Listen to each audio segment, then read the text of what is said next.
جی شیخ، ہمارا سوال اس طرح سے تھا کہ شیخ، ایک مسلمان کا مطلب اللہ تعالیٰ کے بارے میں جیسے کیا گمان ہونا چاہیے، جیسے ایک مسلمان کا عقیدہ کیا ہونا چاہیے کہ جس کی وجہ سے وہ جنت میں جا سکے، مطلب ہم مطلب دوزخ میں نہ جا سکے. جیسے ایک عقیدہ ہوتا ہے نا، جیسے بیسک عقیدہ اسلام کا کیا ہے کہ ہمیں اللہ کے بارے میں کس طرح سے تصور کرنا چاہیے، جیسے شرک ہے، کفر ہے، مطلب اس طرح سے بول رہا تھا میں آپ کو.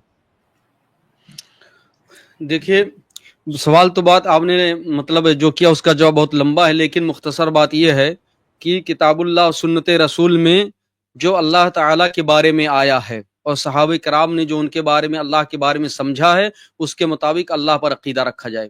ایک بات لیکن میں کہوں گا کہ اللہ کے بارے میں عقیدہ ہمارا جو ہونا چاہیے وہ کہاں سے ہم لے سکتے ہیں؟ ابھی ہم نے جیسے بیان کیا، دیکھیے اللہ تعالیٰ خالق ہے.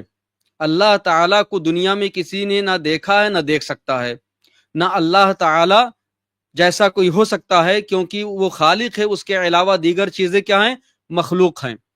یہ بات ہوئی. دوسری بات یہ ہے کہ کسی چیز کے بارے میں ہمیں علم یا تو اس چیز کو دیکھ کر کے ہوتا ہے، جب ہم اپنی آنکھوں سے اس کا مشاہدہ کرتے ہیں، اس کو دیکھتے ہیں، یا اگر یہ چیز ممکن نہ ہو تو اس جیسی کوئی چیز ہوتی ہے تو کہا جاتا ہے فلاں چیز جیسی تھی، یہ چیز ایسی ہے.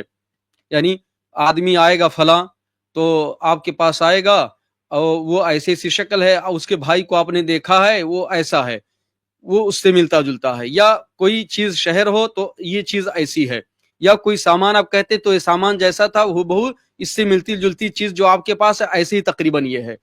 تیسری چیز، اگر نہ دیکھا ہو نہ اس جیسی کوئی چیز ہم نے دیکھی ہو، نہ چیز کو دیکھا ہو نہ اس جیسی چیز کو دیکھا ہو، تو علم کا تیسرا اور آخری ذریعہ جو ہوتا ہے، جو تمام عقل مند لوگوں کی ہاں ہے، کہ اس چیز کے بارے میں خبر کے ذریعے.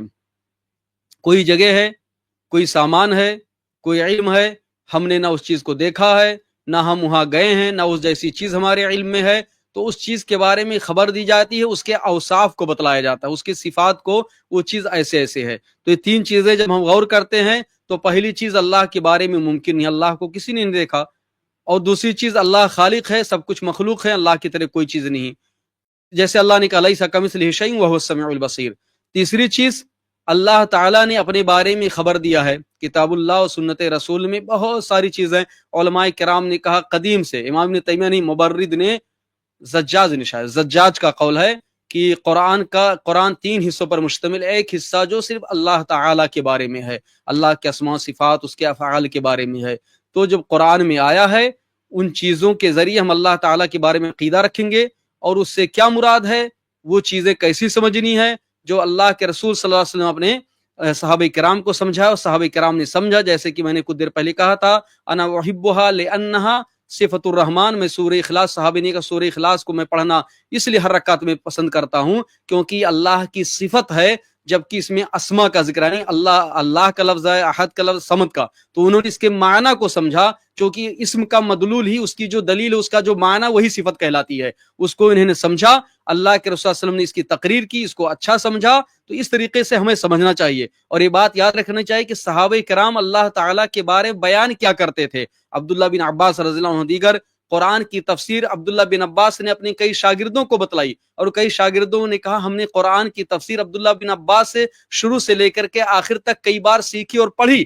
جب قرآن میں ایک تہائی چیزیں اللہ تعالیٰ کے بارے میں صراحت کے ساتھ مباشرتاً آئی ہیں تو ظاہر سی بات ہے کہ انہوں نے بات کہی. اور عبداللہ بن مسعود نے کچھ دیر پہلے میں نے کیا کہا تھا، انہوں نے کہا کہ کتاب اللہ میں کوئی صورت ایسی نہیں ہے جس کے بارے میں مجھے معلوم نہ ہو کہ کہاں نازل ہوئی، کوئی بھی آیت ایسی نہیں کہ جس کے بارے میں معلوم نہیں ہو کہ کس کے بارے میں نازل ہوئی. اگر کوئی چیز ایسی مجھے معلوم ہوتی کہ مجھ سے زیادہ کوئی جانکار ہے کتاب اللہ کے بارے میں، تو اگر وہاں میں جا سکتا تو ضرور جاتا. اس کا مطلب یہ ہوا کہ جتنی چیزیں اللہ کے اسماء و صفات، اس کی ذات اور افعال کے بارے میں قرآن کے اندر آئی ہیں، صحابہ کرام نے اس کو سمجھا. اگر سمجھا جانا تو لازمی چیز ہے اور واجب بھی ان کے اوپر تھا کہ انہوں نے امت کو یہ بات پہنچائی، تابعین کو یہ چیز سکھلائی.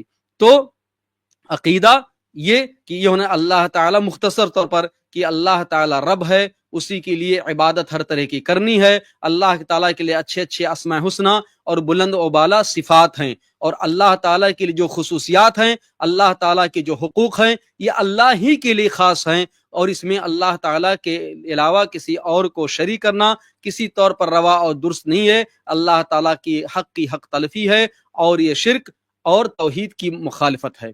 جی